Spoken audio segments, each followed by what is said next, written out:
that go uphill. Wilderness area. Okay, too many bugs and leeches and spiders and spider webs. Please spray the wilderness to get rid of all these pests from this area. Okay, please pave the trails so they can be snow plowed during the winter. Chairlifts need to be in some places so that we can get to the wonderful views without having to hike to them. Coyotes made so much noise last night that they kept me awake. Please eradicate these annoying animals. A small deer came into my camp and stole my jar of pickles. Okay, a small deer came into my camp and stole my jar of pickles. Is there any way I can be reimbursed for these, please? Reflectors need to be placed on trees every 50 feet so that people can hike at night with flashlights. Okay, escalators were to help on steep uphill sections. A McDonald's at the trailhead would be really nice. The places where trails do not exist are not well marked. I want you to think about this for a second. These are real answers that deal with people wanting the wilderness to be more comfortable and nice for them. And then the last one, too many rocks in the mountains. Get rid of the rocks. We don't want rocks in the mountains. Now we laugh and chuckle because it is ridiculous what these people wrote down. And why would you be camping with a jar of pickles? It's a different story, but it's ridiculous. But how many fans of Jesus say the same kind of ridiculous things about following him? God, I will follow you if there's no pain involved in it. I'll follow you if it's easy. If I can sit in my chair at home and flip to the televangelist, I want to watch that page because I like what they're going to say, that's when I'll follow you. That's not following, that's being ridiculous. And we need to understand that it will cost us our comfort and our earthly security to follow Jesus. If you look at this story, it says that this guy comes up and says, I'll follow you wherever you go. And Jesus knew he was a fan, and he said, well, here's the reality. Foxes have holes, birds have nests, but I have no place to lay my head. Are you willing to follow me with that kind of pep talk? Are you that committed? Where you don't know where you're going to sleep tomorrow, but you're still willing to follow me in spite of that? You see, Jesus wasn't looking at trying to get giant crowds. He wanted fully committed followers. People who were going to be passionate about following in his footsteps no matter what. You see, there's a massive difference between being involved in something and being committed to something. I've been involved in lots of things. One of the ones that I'm involved in, but I have the least interest in, would be the Super Bowl. I watch it almost every year. Couldn't care less who's in it or who's playing or who wins. I cheer for the refs. Honestly, I do. And you know what? They win every single year because they make the calls and they win. So my team's yay, my team. And then I like to watch people at Super Bowl parties. So I'm involved, but I don't care one bit about the outcome. I really don't. And sometimes it frustrates my friends who are passionate football fans, and I'm cheering for the refs. Yeah, good play. You stopped the game, ref. Way to go. Okay. That's because I'm just that lovable. I do that.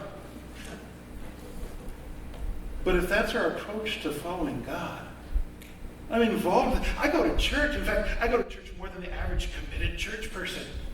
Because, they say the average committed church person shows up twice a month. I'm thinking, if I showed up to work twice a month, would I be committed? Maybe, but not the way they're thinking. I wouldn't have a job if I only showed up twice a month. And yet, they say across our nation, the average committed, devoted Christian will show up twice a month to church. Pick any 2 days. This month, and you got me, you have my full attention for an hour. If you go much longer than that, I'm going to have to leave because I'm getting bored. That's not committed. But we have to understand just because we're involved in something doesn't mean we're committed to it. We need to make a commitment to following Jesus, and it will cost us our comfort. It will cost us our security sometimes. Being involved means you can do whatever you want and claim the name. Being committed means that you're at Jesus' call 24 hours a day, 7 days a week for the rest of your life. You don't do what you want, you do what he wants. Are you seeing the difference between the comfort and the committed? And Jesus is saying about his physical state. In regard to, I don't have a home to call my own. I don't have a pillow that's my favorite pillow. It's uncomfortable. You see, fans are comfortable. Followers don't care about comfort. They care about doing what the one they're following says. It means if God says, do this, you do it, you don't complain, you don't think about it, you just say, yes, Lord, I'll do it. But that might mean that you can't work that job that you've been working at for the last 10 years. Okay. If you're a follower, you're not going to stress about where your income is coming from. You're going to say, God told me to do something else, I'm going to do something else, and you start off doing it. And it won't make any sense. If you want a good example, just briefly in your mind review Moses' life. Moses had it set. He was one of the few Jewish boys that had survived the genocide under the Pharaoh. And he not only survived, he was taken in and adopted by the royal family. He was given the best education, the best food. He was set. And God said, I don't want you set. I want you to set my people free. Don't be comfortable and secure. Be obedient and follow me. And he tried to do it in his own wisdom. And if you remember the story, he went out and he found an Egyptian who was beating up a Jewish person. He killed the Egyptian, and then word got out, and he ran for his life. And he ended up on the backside of a mountain in the middle of the desert. And he found a beautiful woman that he wanted to marry, and he ended up living there and being a shepherd. And he was set in a different way. It wasn't lots of money and wealth, but it was security of, I know where my home is, I know where my wife is, I know where my kids are, I have a job that won't go away, it's here, I'm good. And then God interrupts his life and says, I don't want you set. I want you to set my people free. Follow my lead. But God, if I follow your lead, I have to go back to Egypt, and they hate me because I killed one of their own, and they might want to kill me. And God says, doesn't matter. I got this. You follow me. That's all you have to worry about. And so Moses went, and he did what God wanted. He faced incredible odds. But you know what? Even impossible odds are nothing when God's on your side. When you're following him and not just participating in but committed to, God does incredible things. And so we need to be willing to set aside that comfort. Set aside that security. We don't see it a lot here in Newport necessarily. But there are people by the hundreds who set aside their career, their health, family relationships, to pack everything they have that they're allowed to take and go to a war-torn part of the world to share the gospel of Jesus Christ. They sacrifice everything. And they say it's the best adventure of life. There's nothing like it. Why? Because they're insane? Well, some of them might be. But thinking about my brother, okay, he's kind of off there. But no, because they're walking in obedience to God. They're fully committed followers. And whether they were evacuated, this is my brother's true story, his first term in Africa, they sent in the U.S. Marines to evacuate him and his family and some other Americans by helicopter because the fighting was so severe in the town where they lived. And you know where he's heading next month? Right back to that same town.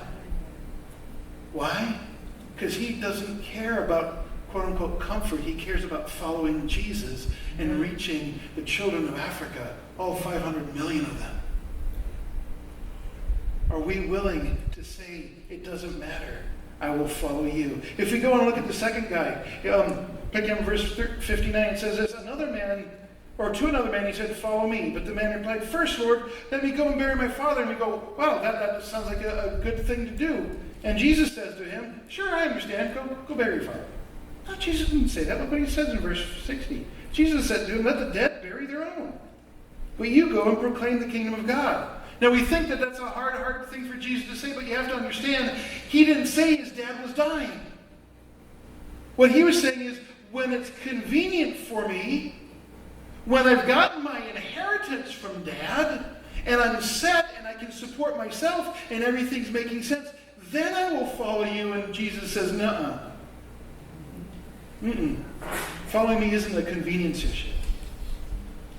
And it's even more than that, because this man, by going back and being a secret follower of Jesus at home. You know, that old song, some of you know, secret agent man, secret agent man. They took away his name and gave him a number, blah, blah, blah. I can't sing it, but...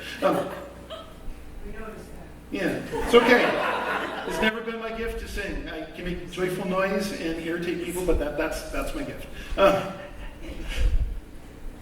But I was listening to that song last night, and I was thinking, it's catchy. And then I thought, secret Christian man, secret, you can't have it. You can't be a Christian and keep it a secret. Even those people who live in places where their life is on the line, if they profess to be a Christian, can't keep it a secret. Because of what God has done in their life, they have to share it with others. And that brings us to our second point, which is simply this: it will cost us our anonymity. Our anonymity. Yeah, that's where we blend in and we try to be a secret Christian person. When no one knows that we even know God, let alone that God makes a difference, because we hide it so well. And God says, no, if you're going to follow me, it will be seen. When Jesus told this guy, the dead bury the dead, you need to go proclaim the kingdom of God instead. He was saying, you can't hide in the shadows behind your family anymore. You need to take a break, step out, and let everyone see you, because now you're proclaiming the kingdom of God, the hope of Jesus Christ. You're proclaiming the gospel to everyone you meet. There's nothing secret about that. He just walked away from his family. And if you know anything about the culture at that time, your family was huge, and your family lived in a community that was tight-knit. So if you walked away from your family, you brought shame on the whole community. But God says, that doesn't matter. You need to follow me. And not just walk away from your family under the name of Jesus. You need to be actively out there where people can see why you walked away. You're proclaiming the hope of Jesus Christ to everyone you meet. Are we willing to do that? Here's a question for you and for me. For adult Sunday school class, I've heard this a bunch. When was the last time we stopped everything to witness to someone and we didn't care what other people thought? If you can't think of a situation, maybe you've been trying to be that secret Christian person, where you're not willing to leave it all behind, step out, and become known as a Christian. How many of us at our work that we've been going to for years, if we were to stand up and proclaim that we believe in Jesus Christ, He is the hope of eternity, He makes all the difference in the world, people go, you're a Christian? I never knew that. I actually watched that happen in a situation. Because everyone at my work knows I'm a Christian. But I watched it happen. I was at a ball game. And I watched these people talking.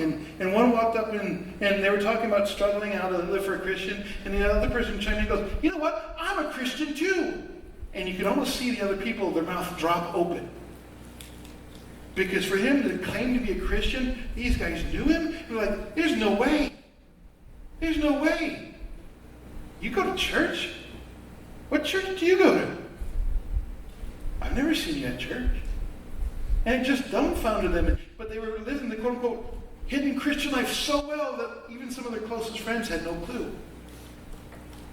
But God is saying, you can't do that. You can't hide in the shadows anymore. You have to come out and you have to follow me. And this all goes back to, or trying to live this way as a result of wrong priorities.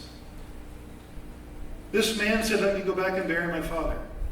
Like I said, it doesn't say his father was dying. He wanted to wait until he was comfortable. His priority was taking care of himself, and then in the leftover time, he'd give that to God. Now, if nothing else in the sermon hurt that one might have hurt, because lots of us, I would tend to venture all of us, have focused so much on taking care of ourselves that God gets the leftovers. And how much is left over when we take care of ourselves? Usually not very much at all. And we wonder, then why isn't God doing something in my life?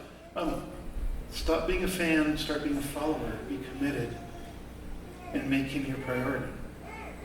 Jesus wanted the man to understand the urgent nature of his mission. Jesus came to seek and save the lost, those who are lost and dying. If we know someone is lost and dying, we are going to do whatever we take. We're going to sacrifice anything we can to help them out. In fact, we do that for other people who aren't even, quote unquote, lost and dying, but we know they need the help. We'll stop everything and help them.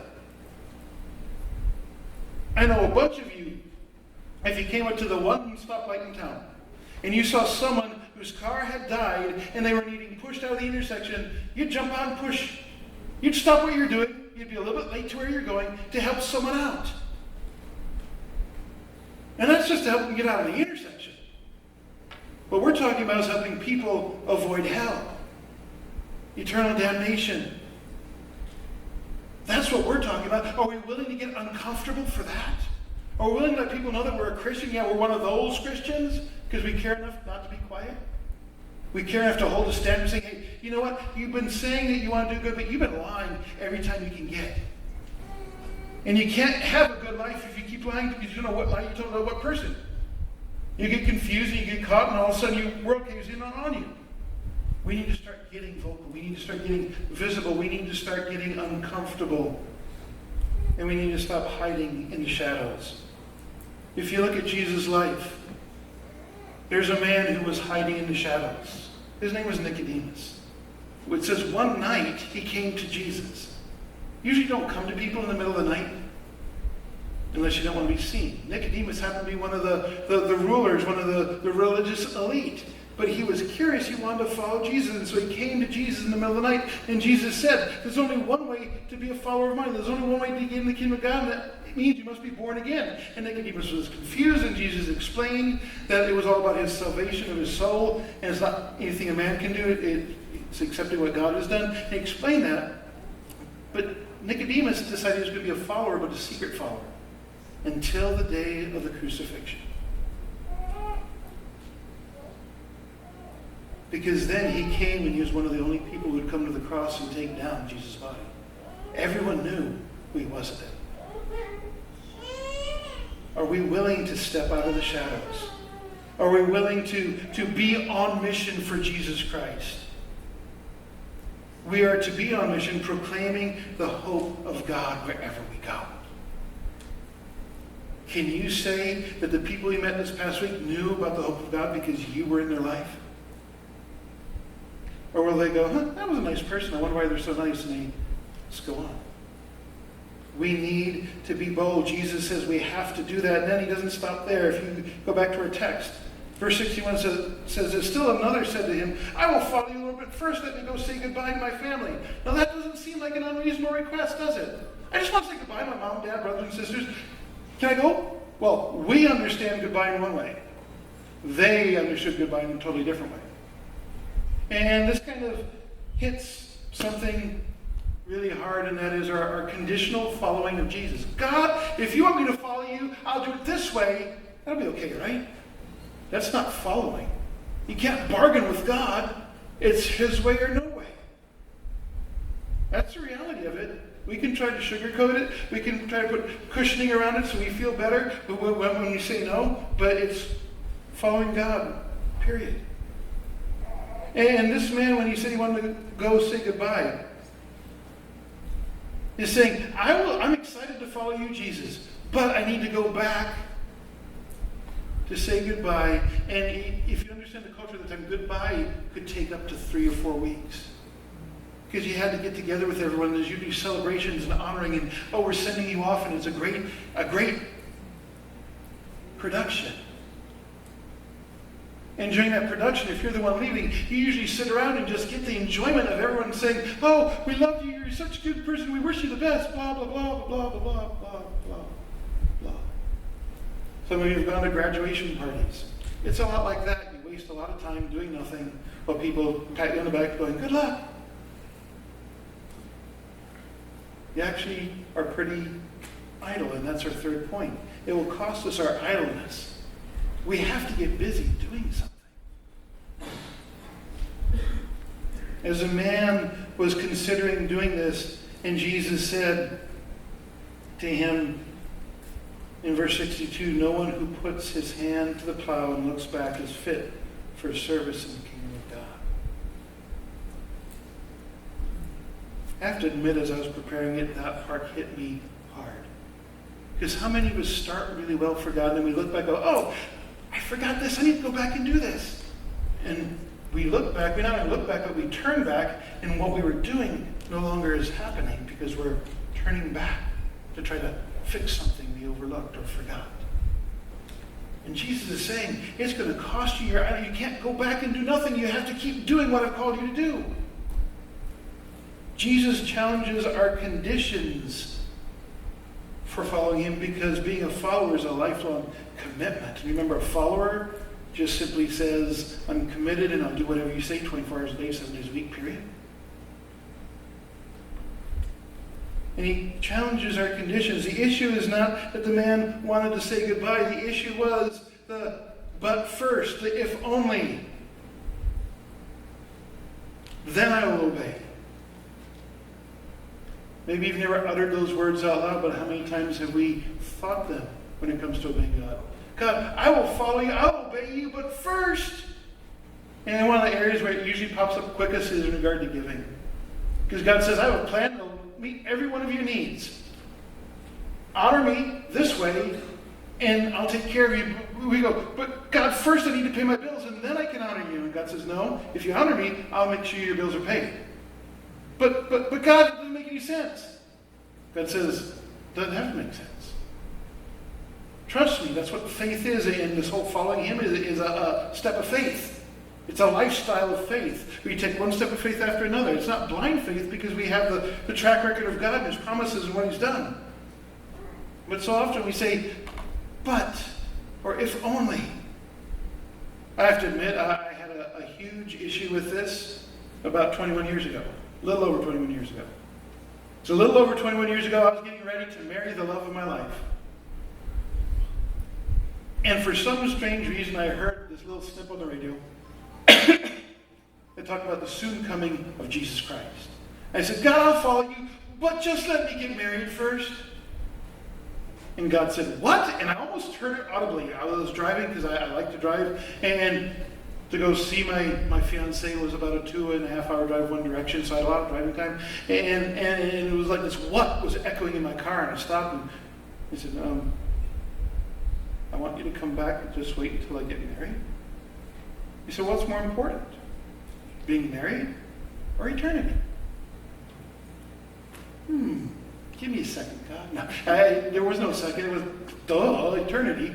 He said, no, don't worry about it. But I had that, just let me. It didn't last long, but it was there. But how many times do we put those clauses in? God, I will follow you with all I am and have if you, or when this. And God says, there's no if and when in following me. It's just, yes, God. Fully committed follower. See, if there's an if clause in our life, then we're going to end up having a problem when tough times come.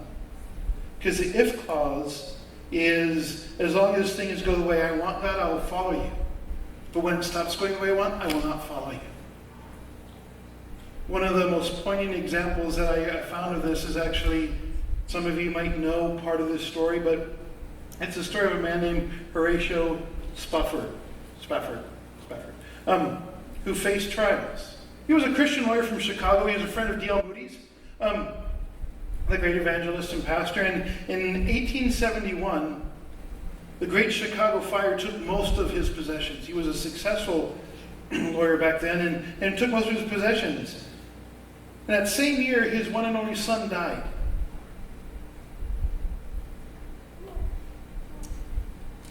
But that wasn't the end of his waves, his trials, his situations.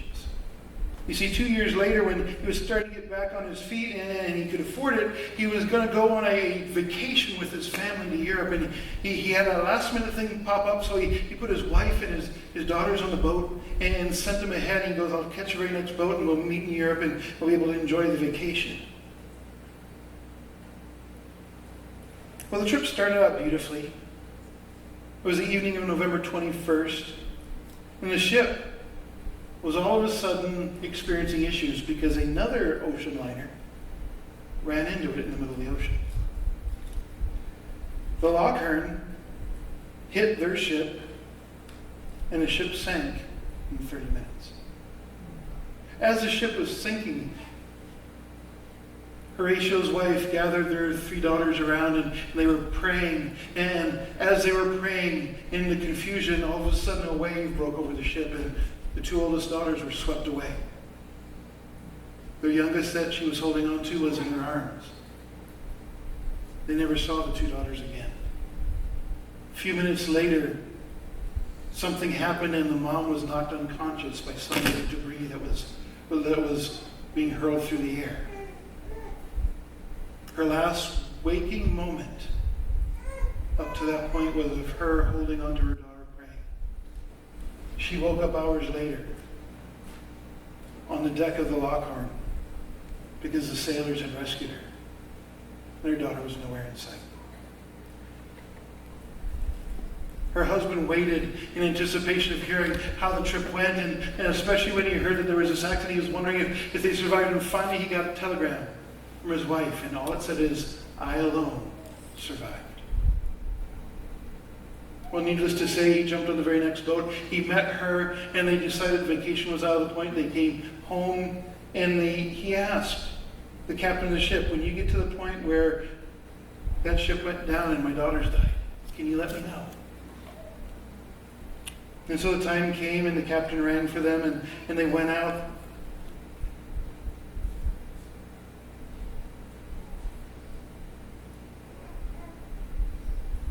And they looked at the ocean. You see, when he had first gotten this message, he told a really good friend of his, Major Whittle, I'm glad to be able to trust my Lord even when it costs me everything. Puts a whole different light on that everything, doesn't it? And as he sat there looking at the waves rolling by, a song was birthed within his heart.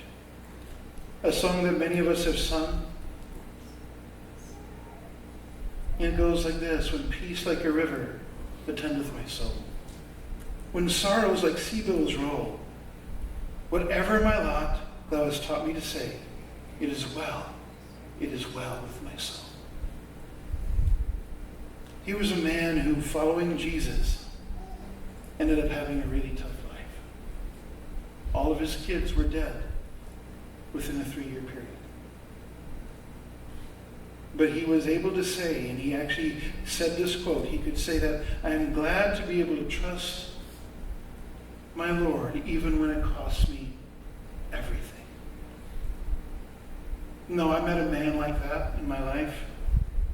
His name was Matthew Keeley, and I've told his story before. But he was a pastor. He had a large family. He had a good church in the middle of a Revolutionary War. And he lost everything, his clothing, his fortune, which was livestock. They were all slaughtered. His church was burned down, his home was burned down, his family disappeared. No one heard from him in months. And then there was a pastor's gathering, and they were praying, and the only one who didn't make it of all local pastors was Matthew Keeley, and they were praying and praying and praying. And some of you might remember the story as they were getting ready to start the evening session after prayer was done. The back door of the church burst open. And there was an outline of one person, the only person who could have that outline. It was Matthew Keeley, because in Africa, where we lived, most of the people were short, and he was about 6'4". He was a freakishly large person for an African in that area. And he comes in, and the sunshine that was streaming in the door was eclipsed by the smile on his face. And as he came in, and people were able to see him better, smiles appeared on most of the pastor's face, because it was comical to watch this guy who's 6'4" walk in, and he's wearing a suit that was at least 4 sizes too small. Looked like he got caught in a rainstorm and everything shrunk. And he walks up and he says to everyone, have you seen my new suit? And there's snickers going, yeah, we see your suit. What happened to you? He goes, let me tell you the story. And he talked about how the rebels had come through and burned his church down. They were looking for him to kill him, but he was out of town at the time, visiting another pastor, encouraging him. And so they went to his house, and his family heard they were coming, so the family escaped. And so they burned down his house, killed his animals, and so he had nothing to return to. He went back, and there was nothing. He couldn't find his family. It took him 2 months to find his family. And he found him in a refugee camp where the Red Cross was handing out clothing, and that's how he got his new suit. And he was so proud that God had given him a new suit. And his statement after that made everyone just stop their snickering. Because he said, look at my new suit. And he told that story, and then he said, isn't God good? Following God had cost him every material possession he could ever imagine. And all he could say is, isn't God good? When we get rid of all these things, idleness is a result of distractions which lead to a wrong focus. I want you to think about that. When we're talking about being idle spiritually, it doesn't mean we're not doing anything. We could be really busy doing the wrong thing. But it's the wrong thing. See, God told us to follow him. In fact, right in the story before it, it says, but you go and proclaim the kingdom of God. That's what we're supposed to be busy doing. So if we're busy doing something else besides proclaiming the kingdom of God, then we're missing the mark. We're missing the point. And if we keep looking back on, oh, I wish I had, we're not fit for service. That's what he says. But yet how many of us get involved in something, we go, oh, man, yeah, this was great. It was a season. Following God was a season. I'm done with that season. I'll be a fan now. I'm going to go back. And God says, you're not even fit to be in the kingdom anymore. Like I said, this is the dentist drill going in until it hits pain to let us know that we fit something healthy.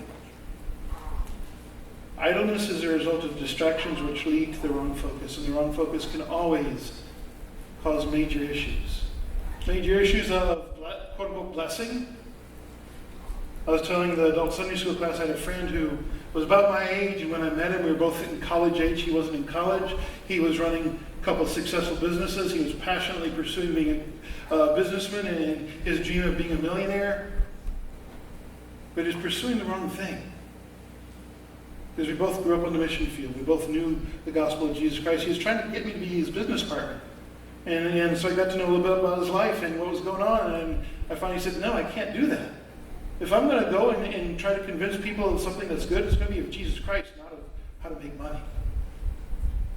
But he was so passionately pursuing that, and even though God had blessed him and he owned 3 businesses that were going well, he was trying to start a 4th one, and he didn't have time to start the 4th one because he was trying to raise a 3-year-old and a 5-year-old along with his wife. And so he and his wife talked about it, and he said, we need to get rid of something. So they shipped their 2 kids to Grandma and Grandpa, so Grandma and Grandpa could raise them so they could focus on being good business people. They missed the point. And I told him that, and he stopped talking to me. But he missed the point. It was a distraction that led to idleness in regard to kingdom work, and the focus was wrong. And the wrong focus can make all the difference. I've told my kids, there's a driving test that you can take where you're learning how to drive a Formula race car. Formula One race car. And they take you through simulations, and they take you out with the driver, and you get to feel what it's like to go around the corners and experience all the G-forces and everything. And then finally, when they're getting ready to turn you loose, you're driving and the driver's there, and they do this test. Because as you're going around and you come around a corner into the straightaway, all of a sudden a tire will come rolling out across the road. And they say 80+% of people will follow that tire with their eyes and their hands and end up in the green infield of the racetrack. Because they're distracted and their focus is wrong. And I always say, see, we told you, keep your eyes where you want to go, not on the distractions that come around. Now, I've said that a lot until my son was driving last week. And he's learning to drive, and he does a great job, but he was kind of distracted by this car in front of us because we were going around the car, and the passenger front wheel looked like it was about to come off the hub. And it wasn't the wheel, it was actually just the hubcap that was about to come off. But it caught our attention, both our attention. And all of a sudden, we're getting closer and closer to the car. And we can't do that. Get back in lane. Okay. I said, see, it works. We need to keep our focus in the right place so that distractions will get us off track. We need to make sure that we don't get off track in our life. And here's an example of two, quote-unquote, good things, but one turning out much better than the other. Some of you might know the name Luciano Pavarotti. But you don't know him as being the great teacher that he had gone to school to be, do you? You see, he went to school and he had two focuses all the way through college, all the way through university. He had a passion for singing and a natural ability to sing. But he also had this passion for teaching. And he wanted to be a teacher and invest in the lives of young people. And he went through school and he excelled in both areas of study. And it came time for his graduation, and his dad had always encouraged him. His dad was the one who actually introduced him to singing, and it helped him with that. And when he graduated, he was faced with a dilemma. Do I pursue being a teacher, or do I pursue singing? And his dad said this, and it wasn't very helpful at first. He goes, son, think about it. You can't sit comfortably in two chairs. Pick one. Pick one. And he chose the one that we all know him for. He chose singing. Became one of the best known and accomplished singers. If you try to sit between two chairs, you're likely to fall between two chairs. You won't do any of them well. So here's my question. We all have one chair in our life. Actually, we all have two chairs in life. One of them is our plans, our ideas, our... You get that I'm saying "our" a lot? Because it's the fan chair of being a Christian. And then there's the other chair of being a follower. It's actually a throne in which Jesus sits. We can't sit between two chairs. We have to choose which one. And you can sit in one and pretend you're in charge, or you can kneel in front of the other one and be a fully committed follower of Jesus Christ. The question is, what are you going to be? What are you going to be? We tend to let so many things distract us, and they can be really, really good things. Pastor Rob, I just got a raise at work, and that's great. I got a promotion, and now I have to train people, so I can't come to church anymore. That's a great distraction from your relationship with God. Oh, it won't affect my relationship with God. Okay. 2 months later, they don't attend church anymore. I run into them. Hey, how's your relationship with God going? Oh, well, I've been so busy. I really haven't even read the Bible in the last 2 months. Well, I thought you said this promotion was a good thing. It wouldn't distract you from your relationship with it. Oh, don't talk to me about religion. Okay, I'm not. I'm talking about your relationship with God. Are you a fan or a follower? And I could give more examples. That's just one that is semi-recent in my mind. But this whole series boils down to this. Jesus wraps up this chapter saying, it's going to hurt if you're going to follow me. Are you willing to follow me? Are you willing to get out of your comfort zone? Are you willing to do what it takes? Are you willing to be on mission, proclaiming the hope of Jesus Christ wherever you go? I want you to think about that. Are you willing? The offer is there. He's already made the invitation to you and to me. The question is, are we willing to follow? Even when it hurts, are we willing to follow? Why don't you think about that as you bow your heads and close your eyes? Because as we bow our heads and close our eyes, we need to answer the question today, am I a fan